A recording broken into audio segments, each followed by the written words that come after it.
second. And we are officially live.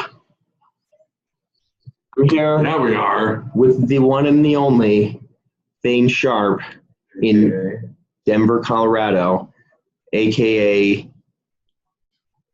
Shrek. I was going to say Thor, but then I thought that's not really accurate. That probably is. No, Shrek is far more accurate than Thor. So what we're going to do, since we have poor Wi-Fi in the facility, we're going to be in the office here. We've got Layne with his camera set up at his house, and he's going to be our demonstrator as we need it. But we're going to talk goblet squats. As usual, any questions, comments that you guys have, please ask. But make sure you're on mute when you're not talking. So then that way we can make sure that everybody can hear and we've got a good experience. So, goblet squat, Layne. So when you're going, let's just start with, when you're going to coach a goblet squat, where do you start? How do you coach it? What are the cues? What are you looking for? So what I like to do is first assess them during the warm-up. Most of the time in a warm-up, I'll be able to see if they're good squatters or good hingers. Based on how my group is forming, I will eventually start at the baseline of putting 2 plates down to raise their heels up, 12-inch box, and everyone's going to counter. That's how I'm going to start everybody. It's easier for me to progress somebody than it is to regress somebody. So why don't you, if you were coaching Layne up right now, Layne, if you don't mind being our guinea pig for a moment, I'm going to spotlight your video. So if you were coaching him up, how would you coach him? What would you tell him on his goblet squat? What would be the things what would be the cues you would give him to start? So you got to put some plates underneath you. So you start everybody plates underneath their heels. Yep. Why? I'm going to start there because I got to make sure they own the movement first with integrity. So you're starting day one, plates under the heels. Yep, no matter what. No matter what. Okay. So I got to make sure that his feet are slightly turned out. We're not putting our feet forward. When our feet are lined up perfectly, that means we're in a testing situation. We are not testing. We have to be slightly open. Layne, what are you using for a heel lift, by the way? Okay, pillow. Good for you. No, I'm not. It's what do you got? It's a TV stand that I'm getting rid of. Oh, great. Look at my home gym. The heels. Got it. Yeah. He's got to go to a 12-inch box first. Okay, so he's got Layne's gym, Layne's homemade gym. This is the best. The sheer entertainment value is worth the price right here. No matter what, we're going to do a counter. So you got to grab some weights. That works. Perfect. Or counterbalance, making sure everything is lined up and perfect. The biggest thing I want to make sure is that his chest is up nice and tall. Okay, so from an equipment standpoint, from a setup standpoint, day one, we're talking heels elevated, 12-inch box, and a counterweight. Is that an accurate statement? With one of our Eric pads. So I got 4 corners, but I got to put a pad down. I got to see how they're moving first. So you're going to put a pad on top of the 12-inch box. Yep. Have them tap the pad, and then move from there. Correct. Okay. And then what are you looking for? Now, if his chest keeps falling forward, even though he's pushing forward as a counter, I almost make him push up towards his ceiling because it's going to sit their hips down. So say that again. So Layne, get back up there. Layne, go straight out and sit down. You're going to take the counter weight. Grab the counterweight. Counterbalance, go straight out and sit down. Okay, so you can stand up. So if that doesn't look good with the chest falling forward. So if his chest is falling forward. Correct. Then I do the Simba, which is you put the weight up more towards the ceiling, which is going to sit your hips down more. So as a counter still though, I'm starting at my chest and I'm pushing up instead of straight out. So what you're saying. Yes. See that? Look, he even sits up better. Thank you. There you go. So what you're saying is if his chest is falling forward, all here, instead of going straight out, it's going up to get that chest to stay up. Is that accurate? Correct, yes. Then I'm looking for their T-spine mobility. Do they have that? That's going to tell you what they need to work on. Also making sure his knees aren't knocking in. Okay, wait, before we get to that. So first thing, setup-wise, everybody, heels elevated, 12-inch box, counterbalance. So the first thing we're looking for is the chest position. Yep, If their chest isn't staying up, we're countering. So the next thing that we see is valgus knees, knee valgus, right? Okay, so, yep, perfect. Layne's doing a great job of the valgus knee. Perfect. Yep, great face. Okay, so if knees are caving in, then what? Then we put a mini band. Okay, and placing around the knees. How big of a mini band are you using? Like light, medium, heavy? I just go light first. Okay. Do you ever go heavy? Okay. I'm going to teach them the remote control first. So you could still add the counter here. And push it out. Perfect. So now that I know that's their baseline, to have them get better, that's their homework assignment. I have them go get a mini band and practice pushing their knees out. So I just gave them a corrective with the homework. So now they have something to work on. Okay, so here, and I'm going to take the video off you for a second, Layne. Thanks, Layne. And we'll come back to you. Okay, so chest up, knee valgus. So at what point do you remove the heel lift?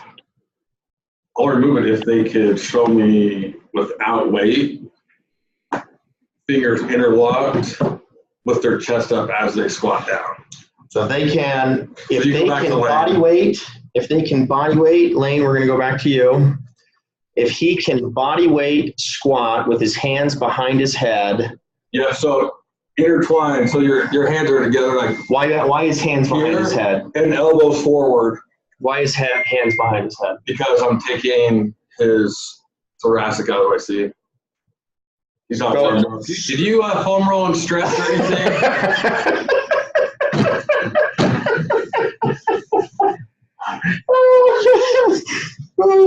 Layne. Oh no, Layne's video's cutting out on us.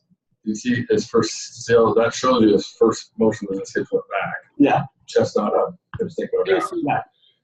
What's that? You want my elbows forward or Forward or out? Yeah. Here? Interlocked, forward like this.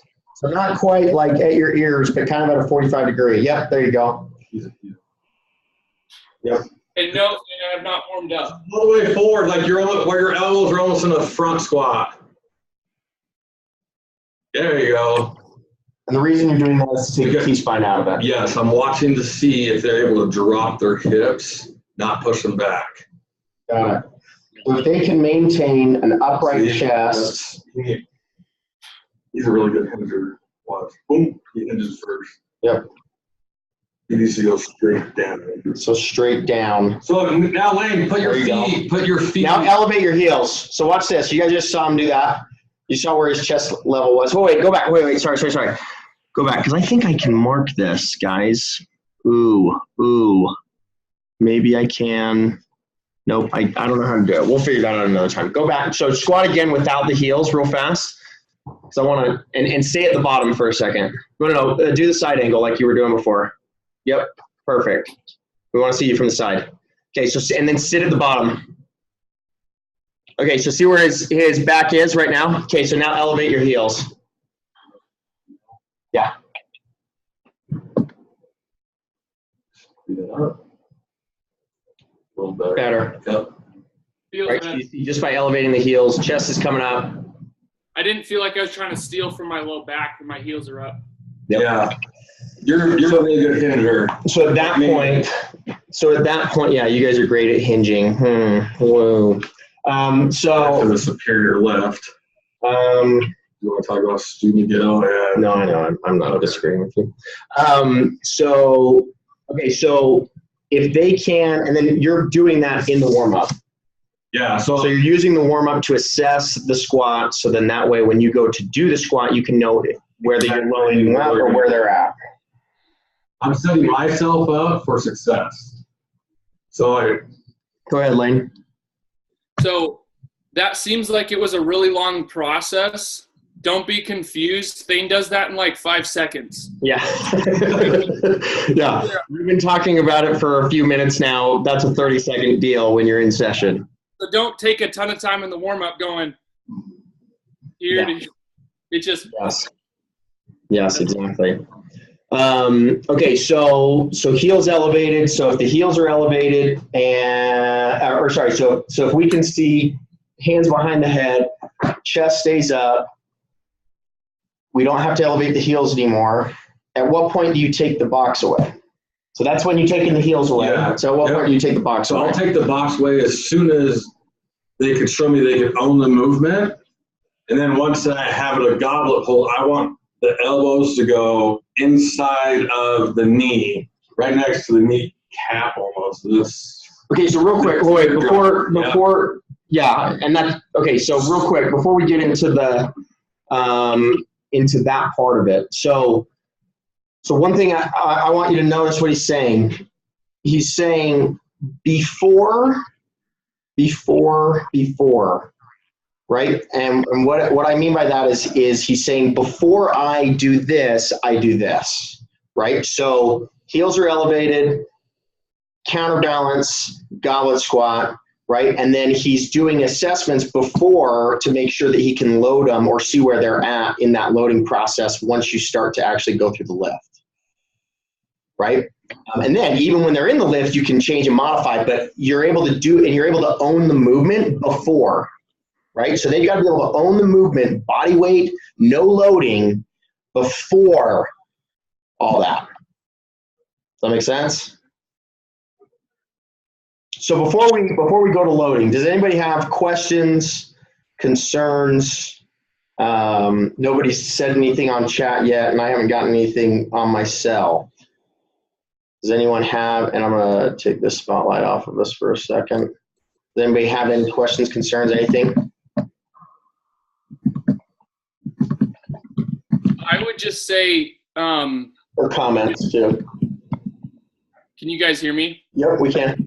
So I would just say in regards to loading, sometimes that light goblet squat, like the baseline, does really help them perform a better squat. That's the point of the goblet squat, because it turns their core on reflexively. So like you notice when I'm in body weight position, then all my flaws come out, right? I get a little bit of a load into a goblet, my squat's next to perfect. Yep. But that's because it turns everything on that's supposed to be on. That's why like Boyle talks about switching to the goblet squat as a teaching tool as well. You know, so I don't always go that exact same approach. Like yesterday, we did goblet squats in my group. Well, I had everyone just start goblet squat to a box, no heels elevated, and all of them could do it well except for one person. I elevated her heels and went to a counterbalance just like you did, Thane, and it fixed it perfectly. So anyways, there's more than one way to get to that point, but you can start, but I agree with you, Thane, it does start in the warm-up. The thing I've seen is split squats, they're going to have the same compensations. You'll also see bad patterns when they're even doing a 6-point rock. You'll see if they're maintaining or if they tend around. You know, so I think the biggest thing that you're like nailing, Thane, and RJ, you guys are talking about is just the concept of every movement is a screen. I think we say that all the time because it's a cool thing to say, but you really have to be thinking, what is this connecting to? What is that connecting to? What is that connecting to? Yes. This equals that. Exactly. Any other comments or anything before we talk loading? I do want to talk feet position for just a second and any coaching cues on feet. So one thing you mentioned, thing was feet position out a little bit, right? So rather than having the feet straight up, we're kind of externally rotating those feet, right? Are you giving them any cues as far as screwing out? Screwing the feet down. I don't want them to go really wide either. I want to go just shoulder width apart. We're not trying to see. Yeah, hip width. Yep. Feet are about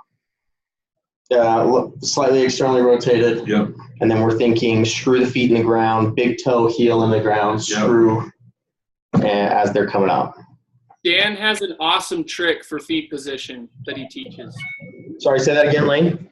Dan John has an amazing little trick. He taught it at the HKC and at the RKC. Okay. If you jump 3 times, your third jump, you will land in your squat position. Okay?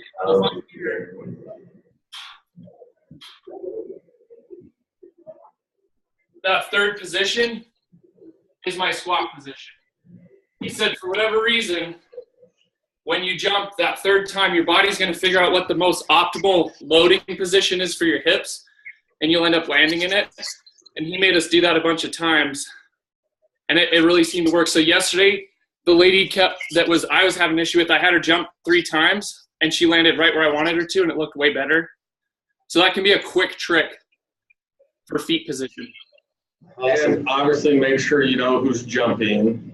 Yeah, absolutely. But even if they're, even if you think they're getting, like I had some older clients the other day, and I'm getting them off the ground an inch, right? Yeah, it was getting them off the ground, and just like, Layne was just jumping, you're not having them do a 30-inch box jump, you're having them, just barely get off the ground just to get that feet position on their squat. Yeah, it's a quick trick. Great.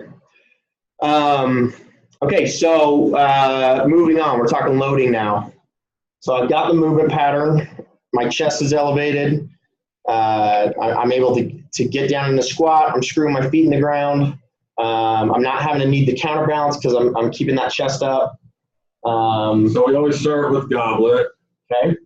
So here let me get Layne here. Okay, so we're starting goblet position. So we start in goblet. Once he can, again, show me he can own that position, then my next one is an offset. So he's gonna have it on the right side. So once they wait, back up real quick. So on the goblet position, we're thinking, and we talked about this right before, but I just want to recap it again. Elbows are inside the knees. Yep. Right inside the knee, so it stops them. Yep. Yep. Perfect. And you don't have to go that deep.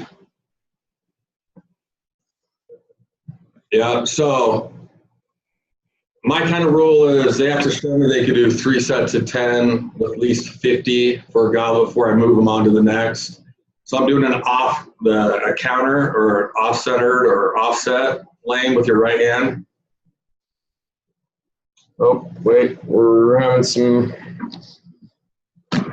technical difficulties here for a second. There you go. We back on? Okay, go ahead, Layne. Yeah, we got you. So offset position. Yep, so I'm gonna have him go on his right, and then I'm gonna have him switch to his left, and I'm gonna look for if he has any asymmetries. So if it's harder for him on his left than on his right, this is his baseline. Okay, so real quick, so let me back up. So I'm doing goblet squat. We're doing the patterning.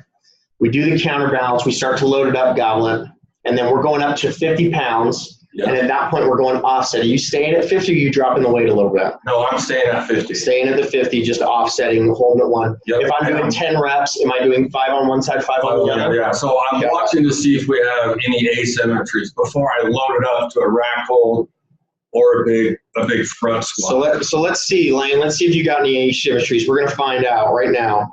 We're going to find his line. Hey, you want to look at sternum zipper? Yep. So we're going chin to zipper. We're going to watch him do an offset zipper. There you go. So he's dipping a little bit. Obviously, he's doing this on purpose for us, right? Then you can switch sides. Switch sides. Yep, that's what we're looking for, right? We're looking for that zipper line staying straight down. 1, 2, 3, perfect.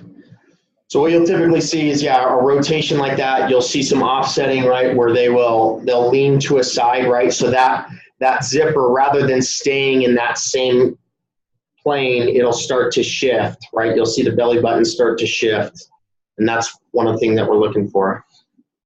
The thing you're going to see on this is the other part you have to teach is that half rack position, because people are not intuitively good at it. People are going to hold it up here.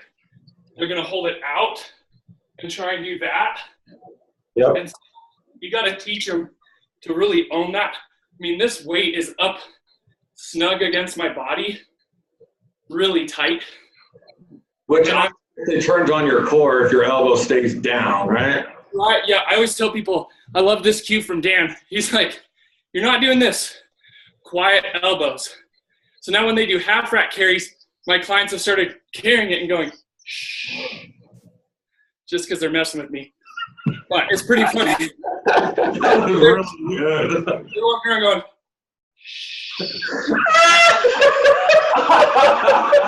That was great. I really thought, hey, I got trapped for a second. Yeah. Wow, that was good. That was good stuff. Okay, so we offload, right? We talked the position on the kettlebell. So now I've offloaded.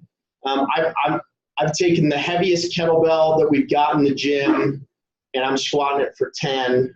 Now what? I would just load them. I do any kind of load pattern. Okay. What various load patterns you're using? So you do double rack hold. Okay. I only got one, but you got to go to double next. Yep. So, and then you can have one hand over the shoulder, one hand down. So suitcase carry, rack carry. Okay. And do that same thing. You can do sandbag, or you can just go right to a bar and start getting really heavy with front squats. Start doing some front squats. Okay. Awesome. So as far as, so just to kind of recap, and then we'll see if anybody has any questions or even other things that we want to talk about. We've got a little bit of time. We talked about the beginning position, the 3 things, right? We're talking heels elevated, we're talking box, we're talking counterbalance. Everybody's doing that. Oh, yeah. So always watch people how they move. How are they getting up and off the floor when they foam roll? How are they stretching? Based on how they're moving, like Layne said, a 6-point rock, if everyone looks terrible, I'm gonna set my whole group regressed. The furthest regression. It's easier for me to progress than to regress somebody. I could pull someone's heels off really quickly and have them, progress them from there. But always think set yourself up for success. It's easier to progress than it is to regress. So if I have a group, never known anybody, and I start, hey, we're going to do a goblet squat, and I show it, everyone's going to grab that exact same weight that I just demonstrated with, and it's going to look terrible. Then I'm going to have to run around and try to regress everybody. So it's always easier to start at the most baseline of baselines. Correct. Okay, Even if you had a group, I still have people do it that I've had for over a year that I train. I don't know how they're feeling that day. I don't know how they're moving. Yeah. I'm not going to just, because they did it last week, that means they can do it this week. Right. So, okay, so the 3 things at the very beginning: box, counterbalance, and heels elevated, right? We talked through chest position. We talked through knee valgus. We talked through, what else did we talk through? The ankle mobility. We talked through some of the stuff on elevating the heels, when to take some of those things out, and talked about loading. Are there any other issues that people are seeing that we haven't addressed? Other things that, as you're coaching people, you're like, hey, I always get people doing this or people doing that. Is there anything in a goblet squat that we have not pointed out here? Side note: if you guys have taken the FMS, make sure you are using that app and it tells you what corrections they can do at home, or like kind of just give them homework assignments that make that squat look better, or their leg lowers, or whatever it is. So you just go to that library database and then have them do something at home. And hey, so really quick. Yeah. So on the point you're talking about, Layne, like, so yeah, you guys started me heels elevated to a box. And then you pointed out fairly quickly one of my main restrictions, and that's that I don't have amazing ankle mobility, right? So now that you've identified that, you look over on the progression regression sheet and you see hip and ankle correctives, get them doing one of our ankle correctives, like you said, give them homework. I like to take the kettlebell, put it on their knee, and now, reach to a wall or reach to the couch. And I'm working on improving that ankle mobility while I'm still working on the entry point you found for me. So now I'm getting fitness, but then you still, like you said, you've got to give me the homework or I'm never going to get better. My ankle mobility is going to take time to improve. So I've got to work on that or I'm going to just be stuck. So I think what you're saying is just spot on. And on the chat, Nate brought up a good point. Looking at the shin angle compared to the spine. So if I'm looking at real quick, Layne, if you can demo for us again. Do no heels elevated. No. Take away the. Yeah, do a little bit more of a side angle for us. This is fun. Layne demonstrating for us. No, do completely to the side. Totally to the side. Yep, perfect. Okay, so squat down. Deep as you can. Okay, so looking at that shin, tibia. Shin's easier. Normal people don't understand tibia. So shin, I barely understand tibia. So shin to spine, right? What's the angle on the spine? What's the angle on the tibia? If those things do not match, so if you were squatting down, so do body weight for a second and demo a bad one for us, Layne. So if I'm here, yeah, exactly. You can see his spine angle, right, compared to where his shins are, right? We want the shin and the spine basically parallel to each other. Parallel. Yep, exactly. Nick, you mentioned potato sack squats are a great tool as well. Fall through the knees. You want to talk about that? You in a position to talk about it? You might hear a screaming child. Okay, perfect. There you go. Layne will for you while you're talking. Oh, I love that one, Nick. Yeah. Yeah. It's basically a teaching tool to keep them more upright and to get that falling through knees pattern because they tend to go on the outside. Again, it's just a tool. It's not really like a progression, regression. It's a tool to get them in the right position. Yeah, those people that struggle with dropping through the middle, that one's gold. Yeah. Well, and going back to, what we were saying before, you've got to own the movement, right? We, Layne and I were talking yesterday, and we're getting more and more in this direction. We need to continue to head this way in talking in terms of movement, right? How good is your squat? How good is your hinge pattern? How good is your push? How good is your pull? What does that look like? And do you own the position? Can you own the position? And if not, then we need to work through some correctives to get you in the right spot, right? So all these little tools we're talking about are just ways for us to be able to own the position. Once we own the position, then load up, right? Start to load up, put weight on them, and really get them strong. But they've got to own that movement first. And then it's a constant process too, right? Even people that have been squatting for 10 years, need to constantly work on it. And there's things that we got to constantly work through as far as correctives to make sure we're doing the right patterning. So any other questions, guys? Any other things, anything else that we missed maybe, or that we need to address that you guys are seeing that we have not talked about?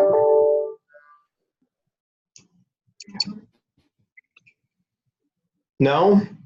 All right, guys. Well, I think episode 2, Goblet Squats with Layne and Layne as the demonstrator was a success. Appreciate you guys, and Congratulations, Layne. yeah, way to go, everyone. Great. Okay, talk to you guys later. Hugs and kisses. Bye.